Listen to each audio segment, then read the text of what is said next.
Hello guys, welcome back to education IQ. I hope आप सब अच्छे होंगे। तो डेली का हम लोग जो द हिंदू न्यूज़पेपर पढ़ते हैं, जिसमें 8 से 10 मिनट के अंदर अंदर मैं आपको पूरा द हिंदू न्यूज़पेपर पढ़ाता हूँ। कोई भी इंपॉर्टेंट न्यूज़ हो आपके एग्ज़ाम के related, latest current affairs related, उसको हम लोग इस वीडियो में कवर करते हैं।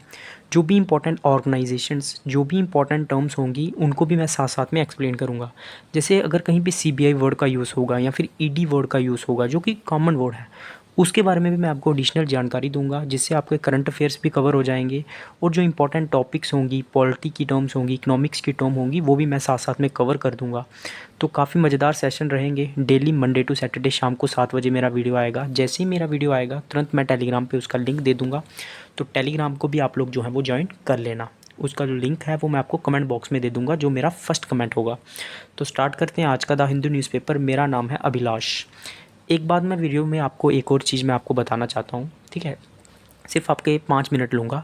अगर कोई ऐसा स्टूडेंट है जो ऑनलाइन टीचिंग करना चाहता है, ठीक है? यार मेरे पास थोड़ी सी ना टाइम की मतलब कमी है, ठीक है? मैं मतलब इतना टाइम नहीं दे पाता हूँ यूट्यूब को। अदरवाइज़ अगर कोई भी ऐसा बच्चा है जो ऑनलाइन टीचिंग जानता है कि किस तरह से ऑनलाइन छोटे छोटे वीडियो बनाने हैं, शॉर्ट्स बनाने हैं, या एजुकेशन रिलेटेड वीडियो बनाने हैं, तो आप जो है ना मुझे अपना जो टेलीग्राम पे मुझे अपनी जानकारी भेज देना और एक आधा वीडियो भेज देना। हम लोग साथ में मिलके भी जो है वो काम कर सकते हैं, ठीक है?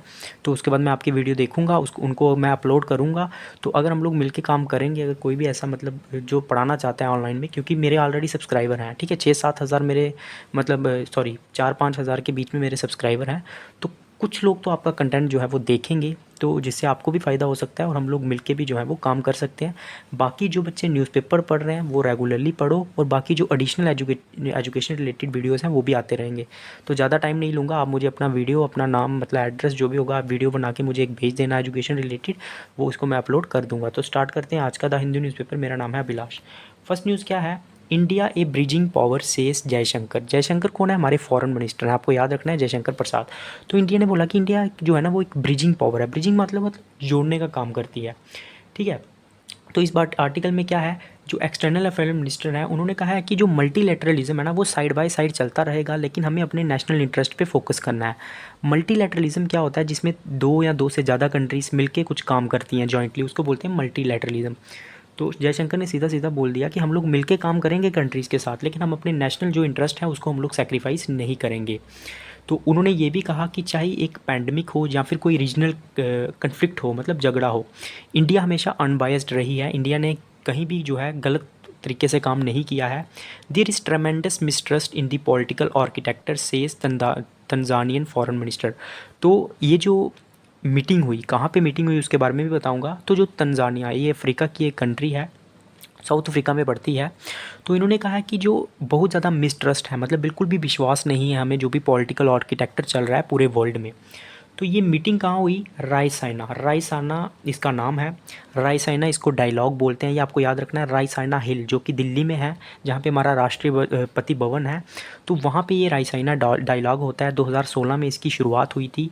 इसमें जो भी पॉलिटिकल, इकोनॉमिकल, जियोपॉलिटिकल प्रॉब्लम होती है उनको डिस्कशन किया जाता है, और बहुत सारे कंट्रीज़ के जो लोग हैं इसमें, मिनिस्टर्स हैं, वो पार्टिसिपेट करते हैं। तो भी रिसेंटली ये हुई है और इसको ऑर्गेनाइज़ किया है एक्सटर्नल अफेयर्स मिनिस्टर ने ऑब्जर्वर रिसर्च फाउंडेशन के साथ। आपको एग्ज़ाम में ये क्वेश्चन आ सकते हैं, इनफैक्ट आपको यही क्वेश्चन आते हैं, लेकिन आपको ध्यान से पढ़ना है भाई। सिर्फ सुन के नहीं होगा, आपको याद भी रखना है, रिमेंबर करने की कोशिश करनी है। और हम रिपीटेडली अगर आप न्यूज़पेपर मेरे साथ पढ़ोगे ना, तो मैं आपको गारंटी दे रहा हूँ आपको ये चीज़ें अपने आप याद होने लगेंगी। तो ये रायसाना हिल के अंदर में हुआ, इसको बोलते हैं रायसाना डायलॉग। 2016 में इसकी शुरुआत हुई थी। और ये किसके द्वारा करवाया जाता है? Ministry of external affairs minister and observe research foundation, जिसकी शुरुआत 1990 में हुई थी। ये आपको याद रखना है। तो बहुत सारी बातें हुई इसमें। जयशंकर जी ने बहुत सारी चीज़ें कही कि हम लोगों ने हमेशा मल्टीलैटरलिज्म को फॉलो किया है। कश्मीर इशू के ऊपर भी हम लोग जो है यूएन के अंदर चले गए थे कंट्रीज़ की हेल्प लेने के लिए। उसके बाद जो तंजानिया के जो फॉरेन मिनिस्टर है उन्होंने बोला है कि ये जो अभी पॉलिसी चल रही है पूरे वर्ल्ड में ये सही नहीं है। और भी बहुत सारी बातें जो है इसमें याद हुई हैं। तो क्या है नेक्स्ट न्यूज़ है, former JNK governor Satyapal Malik cries foul as CBI searches his premises. तो आपको पता है जो सत्यपाल मलिक है ना, जो फॉर्मर गवर्नर रहे हैं JNK के, ये भी बीजेपी के खिलाफ इन्होंने बोलना शुरू कर दिया था, ठीक है, कश्मीर इशू को लेके। तो अभी इनके घर में भी जो है ना, इनकी जो जगहें हैं वहाँ पे CBI ने छापा मारना शुरू कर दिया है, जो कि सेंट्रल एजेंसीज मैक्सिमम करती हैं। तो ये पॉलिटिकल न्यूज़ है, ये सर्चेस चलते रहते हैं, ठीक है। हम लोग फोकस करेंगे, मैं आपको CBI के बारे में बताऊंगा, सेंट्रल ब्यूरो ऑफ इन्वेस्टिगेशन। 1963 में इसकी शुरुआत हुई थी, मिनिस्ट्री ऑफ पर्सनल ग्रीवेंसेस के अंदर में आता है। तो ये आपको याद रखना, आपको एग्जाम में आ सकता है। और ये इंटरनेशनल केसेस को भी देखता है, और जो हमारे कंट्रीज़ में जो केसेस चलते हैं उनको भी देखता है, जो भी कंप्लेंट्स आती हैं, मनी लॉन्ड्रिंग के केसेस आते हैं, उनको ये देखता है। नेक्स्ट क्या है, Russian skiers dies as avalanche hit Gulmarg. तो गुलमर्ग के अंदर आपको पता है बर्फ़ पड़ी रहती है। तो रशिया के जो स्कायर्स थे, जो वहाँ पे घूमने गए थे, उनकी डेथ हो गई क्योंकि वहाँ पे अवलांची आ गया। अवलांची का मतलब क्या होता है, बर्फ़ जो है ना वो गिरना शुरू हो जाती है एकदम तेज़ी से, मतलब बर्फ़ के जो पहाड़ है ना वो नीचे आना शुरू हो जाते हैं। तो उन्हीं में जो है इन लोगों की डेथ हो गई गुलमर्ग के अंदर में। नेक्स्ट न्यूज़ के ऊपर चलेंगे, जो भी इंपॉर्टेंट हो गया। हाँ, ये थोड़ी सी इंपॉर्टेंट न्यूज़ है। रिया चक्रवर्ती के नाम बारे में आपने सुना होगा। High court questions lookout circular against Rhea and her family. तो सुशांत सिंह राजपूत की जो डेथ हुई थी उसी के अकॉर्डिंग यह केस था। और अभी जो डिविजनल बेंच है CBI की, ठीक है, sorry supreme Bombay high court की, उन्होंने कहा है कि जो लुकआउट सर्कुलर है ना उसको अभी फॉलो नहीं किया जाएगा। लुकआउट सर्कुलर मतलब क्या है, रिया चक्रवर्ती को बाहर में ट्रैवल नहीं करने दिया जाता था, उसके ऊपर जो नज़र रखी जाती थी, ठीक है, ये रिस्ट्रिक्ट करता है इंडिविजुअल को। ये वहाँ पे जो है मतलब कोर्ट की परमिशन के बिना फॉरेन में ट्रैवल नहीं कर सकता, उसको बोलते हैं लुकआउट सर्कुलर। तो ये इशू हुआ था उसके ब्रदर के, उसके फादर के अगेंस्ट, तो इसको जो है अभी बंद कर दिया गया है, हाई कोर्ट ने ख़त्म कर दिया है, ठीक है। तो ये भी आपको याद रखना है, इसमें और कुछ इंपॉर्टेंट नहीं है, लुकआउट सर्कुलर के बारे में आपको पता होना चाहिए। नेक्स्ट न्यूज़ के ऊपर हम लोग चलेंगे, ये सब पॉलिटिकल न्यूज़ है, आप लोग देख सकते हैं। हाँ, ये थोड़ी सी इंपॉर्टेंट है। मैरीटाइम स्ट्रेंथ प्लेज ए की रोल इन अचीविंग विकसित भारत इन 2047 तक, ठीक है। तो ये धनखड़ ने बोला है, हमारे जो वाइस प्रेसिडेंट हैं, उन्होंने कहा है कि जो हमारा विकसित भारत का मतलब डेवलप्ड कंट्री बनने का जो सपना है 2047 तक, वो हम लोग जो है पूरा करेंगे उसको, ठीक है। और इसमें जो मैरीटाइम है, मैरीटाइम का मतलब क्या होता है, मैरीटाइम का मतलब आपको याद रखना है, जो हमारी नेवी के रिलेटेड वो उसमें काफ़ी इंपॉर्टेंट रोल प्ले करेगी। ये भी मिस्टर धनखड़ जी ने जो है वो कहा है, ठीक है। तो इसमें आपको याद क्या रखना है, ये उन्होंने कहाँ पे स्पीच दी, ये एक इवेंट हो रहा था, एक सेमिनार ऑर्गेनाइज़ किया गया था। उससे पहले क्या हुआ था, मिलन 2000 एक और नेवी एक्सरसाइज ऑर्गेनाइज़ की गई थी, मिलन 2024 by the Indian navy at the eastern naval command base on Thursday, ठीक है। तो इसी में उन्होंने ये सारी चीज़ें जो है वो डिस्कस की हैं, ठीक है। तो ये एक्सरसाइज मिलन जो है वो कहाँ, किसने ऑर्गेनाइज की थी, Indian navy at the eastern naval command base on Thursday. तो ये आपको याद रखना है, आपको एग्जाम में ये भी क्वेश्चन पूछ सकते हैं। इसमें और कुछ ज़्यादा इंपॉर्टेंट नहीं है, ये सारी चीज़ें उन्होंने कही हैं। उन्होंने ये भी कहा है कि जो मैरीटाइम बाउंड्रीज़ है ना, यहाँ पे ये सिर्फ और नॉट मेयर लाइंस, ये सिर्फ लाइंस नहीं है मैप के ऊपर, ठीक है, ये लाइफ लाइन होती है, मतलब नेशन के लिए बहुत ज़्यादा जो है वो इंपॉर्टेंट रहती है। और 2047 तक हमारा जो विकसित भारत वर्ड आप याद रखना, आपको कोई आंसर राइटिंग लिखना है उसमें भी मदद करेगा।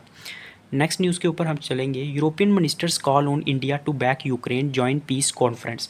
तो जो यूरोपियन मिनिस्टर्स है ना, उन्होंने कहा है कि इंडिया को कहा है कि इंडिया को जो है ना वो यूक्रेन को सपोर्ट करना चाहिए, और जो जॉइंट पीस कॉन्फ्रेंस होने वाली है, ठीक है। आपको पता है जो वेस्टर्न कंट्रीज़ हैं वो रशिया के खिलाफ़ हैं, यूक्रेन और रशिया वार में, लेकिन इंडिया जो है वो रशिया का काफ़ी दोस्त है।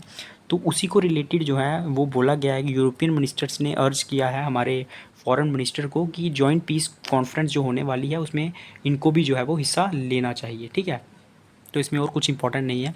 नेक्स्ट न्यूज़ क्या है, ED sends 7 summons to Kejriwal in Delhi excise case. तो ईडी ने जो है वो 7वीं बार जो है केजरीवाल को जो है वो बुलाया है, ठीक है।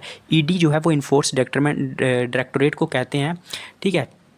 तो ये केसेस देखती है मनी लॉन्ड्रिंग की। इसकी जो शुरुआत हुई थी वो 1956 में हुई थी, 1 मई 1956।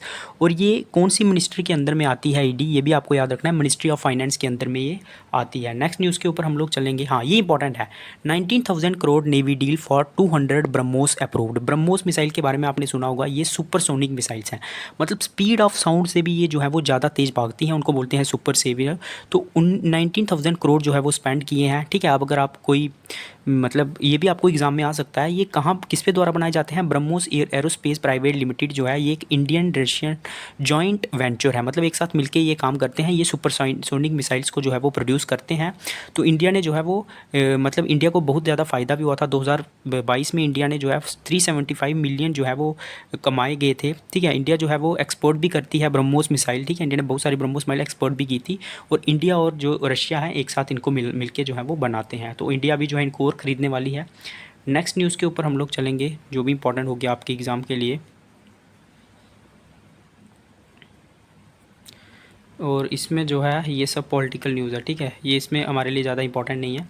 तो पूरा न्यूज़पेपर मैंने कवर कर लिया। आशा वर्कर्स के बारे में बताया गया कि इनकी जो है ना इनकी बहुत सारी मॉन्ग्स रहती हैं, इनके ऊपर ओवरलोड है वर्किंग का, ये भी कहा गया। और जिसकी वजह से इनको एनीमिया हो रहा है, मॉल न्यूट्रिशन हो रहा है, नॉन कम्युनिकेबल डिजीज़ का खतरा है, और इनको जो है ना उतना ज़्यादा जो है प्रोटेक्शन नहीं दी जाती है। उसके बारे में भी ये जो है बात की गई है। आशा जो वर्कर्स हैं ये मतलब जो गाँव वाले वगैरह जो एरिया रहते हैं वहाँ पर ये हेल्थ फैसिलिटीज़ को प्रोवाइड करती हैं, और औरतों को इनक्रेज करती हैं कि वो बच्चों को हॉस्पिटल में जन्म दें, और छोटी मोटी चीज़ों को ये देखते हैं। 2005 में इसकी शुरुआत हुई थी नेशनल रूरल हेल्थ मिशन के अकॉर्डिंग।